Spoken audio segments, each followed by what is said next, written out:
रहीम अस्सलाम वालेकुम। डॉक्टर मुनव्वर हुसैन आपके पेश खिदमत है। बुनियादी सवाल आज के व्लॉग का ये है कि प्रेसिडेंट ट्रंप को किस तरह से एक्सप्लेन किया जा सकता है या प्रेसिडेंट ट्रंप की जो पॉलिसीज़ हैं उनको कैसे देखा जा सकता है। क्या international relations and political science की कोई ऐसा फ्रेमवर्क ऑफ एनालिसिस है जिसमें रख कर हम प्रेसिडेंट ट्रंप की शख्सियत को, उनकी पॉलिसीज़ को, उनके स्टेटमेंट्स को देख सकते हैं। मिकियावेली का आपने नाम सुना होगा, जिन्होंने बहुत मशहूर किताब लिखी द प्रिंस।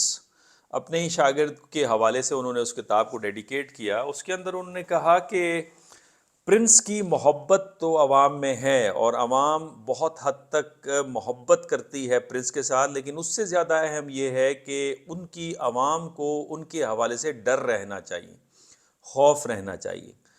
प्रेसिडेंट ट्रंप की जितनी भी आप स्पीचेस या स्टेटमेंट्स देखें, उसके अंदर खौफ का एलिमेंट ज़रूर आपको नज़र आता है, और वो चाहते भी ये हैं कि उनके हवाले से खौफ पैदा रहे और इससे पहले कि वो कोई एक्शन लें मामला हल होना चाहिए। मिसाल के तौर पे गज़ा का मामला उठा लीजिए।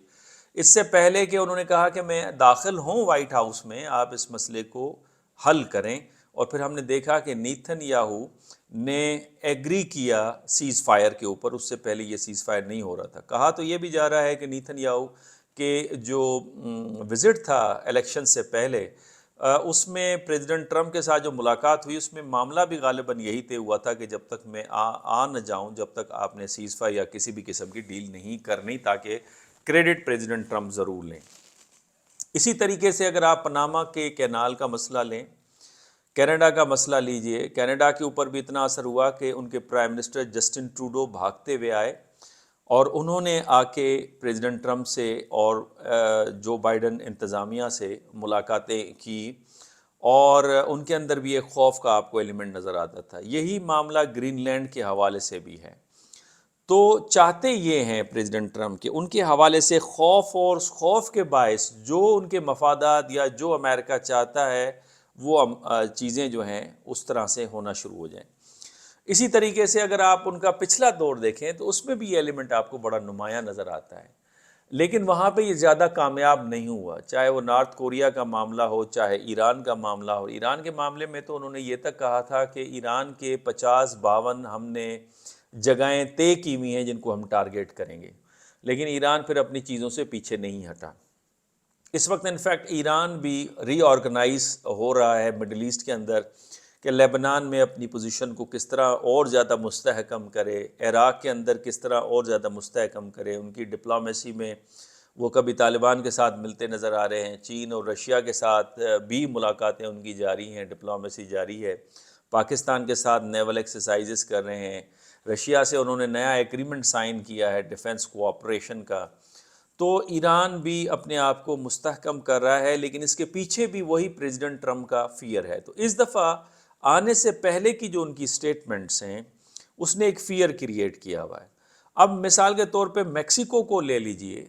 मेक्सिको के ऊपर उन्होंने कहा मैं दीवार बना दूंगा। क्या वो दीवार बना पाएंगे, नहीं बना पाएंगे? क्या ये सियासी नारा था, ये सियासी बात थी? इसको अमली तौर पर मुकम्मल कर पाएंगे, नहीं कर पाएंगे, ये अलग बात है। लेकिन कम से कम एक पैनिक जो है मैक्सिकन्स के अंदर नज़र आ रहा है, और बहुत सारे लैटिन अमेरिकन्स जो रियासतें उनके अंदर पैनिक आपको फील होता है।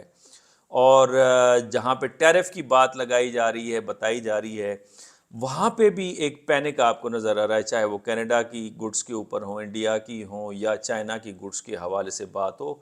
खुद लैटिन अमेरिकन्स ने भी स्टेटमेंट्स देना शुरू किए हैं कि हम भी 50% टैरिफ आयद कर देंगे। आज ही मैं देख रहा था एक छोटे से लैटिन अमेरिकन जो कंट्री है, उन्होंने भी 50% टैरिफ आयद कर दिया है अमेरिकन गुड्स के ऊपर।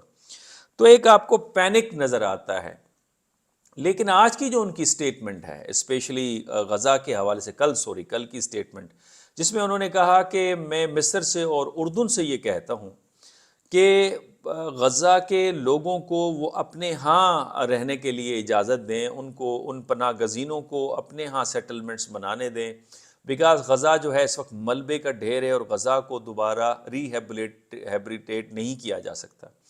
अब इस चीज़ ने पैनिक फैलाई है ख़ुद गज़ा के अंदर, और हमास ने इसको यकसर मुस्तरद कर दिया है, और जिससे एक ख़दशा भी ज़ाहिर हुआ है कि इस तरह की जो स्टेटमेंट है, उन स्टेटमेंट से जो سیز فائر ڈیل تھی کہیں وہ نہ متاثر ہو جائے. ایک طرف تو ان کی دھمکی کی وجہ سے سیز فائر ڈیل ہوئی، لیکن استعفیٰ کی جو اسٹیٹمنٹ ہے وہ کیا نیتن یاہو کو پولیٹیکلی ری ایڈجسٹ کرنا چاہ رہے ہیں اسرائیلی پولیٹکس کے اندر؟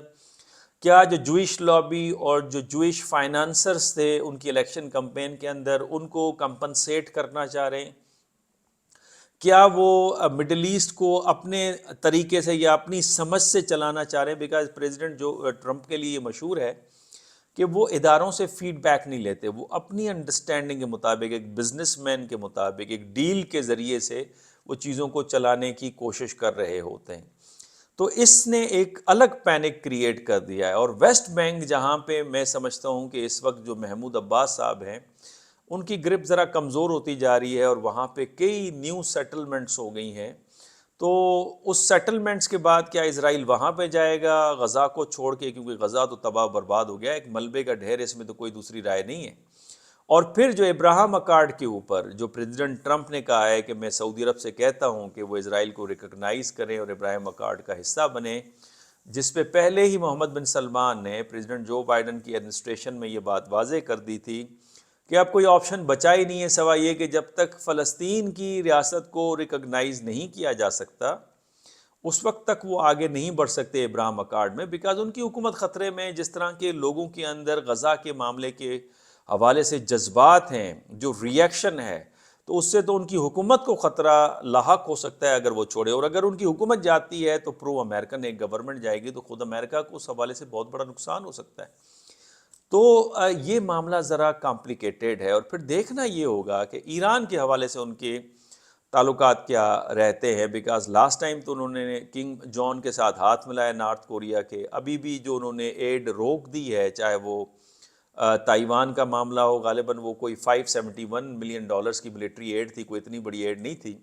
لیکن یوکرین کی بڑی ایڈ تھی، تقریباً $3 بلین کی ایڈ تھی، جس میں $1.25 بلین کے ہتھیار جو گوداموں میں پڑے تھے وہ دینے تھے، اور $1.25 بلین کے جو ہتھیار ہیں وہ کانٹریکٹ کے ذریعے بنا کر ان کو دینے تھے. وہ سے کافی حد تک متاثر ہوئی ہے. جارڈن کی تو تقریباً $1.49 بلین پر ایئر کی جو ہے اپ ٹو 2029 وہ انہوں نے روک دی ہے. آج میں کہیں بیٹھا ہوا تھا پاکستان کے حوالے سے، تو وہاں پہ بھی وہ پاکستان میں جتنی بھی وہ انویسٹمنٹ یا جو ایڈ آتی تھی، اکنامک ایڈ یا اسکالرشپس آتی تھی یا مختلف پروگرامز کے لیے پیسہ آتا تھا، وہ سارا رک گیا ہے. افغانستان کے حوالے سے بھی خدشات ظاہر کیے جا رہے ہیں. مارکو روبیو صاحب، ان کی اسٹیٹمنٹ بڑی معنی خیز ہے. انہوں نے کہا ہے کہ ہمیں پتہ چلا ہے کہ جتنے مخفی ہیں طالبان حکومت کے پاس امریکن، اس سے کہیں زیادہ نمبر ہو سکتا ہے، اور اگر یہ ہے تو پھر ہم بھی ان کے سر کی قیمت اسامہ بن لادن کے سر کی قیمت سے زیادہ لگا سکتے ہیں. تو اس طرح کی جو تھریٹ ہیں وہ دینے کی کوشش کی جا رہی ہے. لیکن ایک بات شیور ہے کہ امریکہ جنگ کی طرف نہیں جائے گا جس طرح ماضی میں گیا، بیکاز امریکن اکانومی اس کنڈیشن میں نہیں ہے. ورلڈ پالیٹکس ان کے ہاتھ سے سلپ ہو گئی ہے، بلکہ وہ اس وقت کسی کے ہاتھ میں بھی نہیں ہے. اگر یہ کہا جائے کہ وہ چین کے ہاتھ میں، رشیا کے ہاتھ میں، تو ان کے ہاتھ میں بھی نہیں ہے، نہ وہ اس کو کنٹرول کرنا یا گورن کرنا چاہتے ہیں. بہت ساری نئی چیزیں رونما ہو چکی ہیں. ان نئی چیزوں میں جو ایک نئے قوانین یا نیا پیٹرن ڈیولپ ہونا ہے وہ اب تک ڈیولپ ہو نہیں پایا. لیکن 3 دنیا کی طاقتوں میں امریکہ اب بھی ٹاپ آف دا لسٹ ہے، بیکاز امریکن اکانومی $30 ٹریلین کی اکانومی ہے. چائنا کی تقریباً $20 ٹریلین کی اکانومی ہے، اور ان دونوں کی اکانومی میں $10 ٹریلین کا گیپ ہے. باقی ممالک تو پیچھے ہیں، لائک رشیا تو $3-3.5 ٹریلین کی اکانومی، انڈیا تقریباً $4.25 ٹریلین کی اکانومی، یورپ سارا ملا کے ان کی بھی اتنی نہیں بنتی. کہنے کا مقصد یہ ہے کہ یہ ٹاپ آف دا رینک 3 ممالک آتے ہیں. رشیا بھی ملیٹریلی آ رہا ہے، بیکاز چائنا جیو اکنامکس میں چیلنج پوز کر رہا ہے، تو رشیا جیو پالیٹکس کے اندر وہ بھی یورپین پالیٹکس میں چیلنج پوز کر رہا ہے. دیکھنا یہ ہے کہ یوکرین کا حل کیا نکلتا ہے، دیکھنا یہ ہے کہ مڈل ایسٹ کا حل کیا نکلتا ہے، دیکھنا یہ ہے کہ ایران کے ساتھ پریزیڈنٹ ٹرمپ کی کیا سلسلہ رہے گا. اب تک کی جو اسٹیٹمنٹس ہیں اس کا ایک ہی مقصد ہے میکیاویلی کے مطابق کہ محبت سے زیادہ فیئر بڑا امپورٹنٹ ہے، اور فیئر ہی لوگوں کے بیہیویئر کو تابع بناتا ہے آپ کے. تو پریزیڈنٹ ٹرمپ کی یہی اسٹریٹجی. آپ کے کمنٹس کا انتظار رہے گا. اللہ حافظ.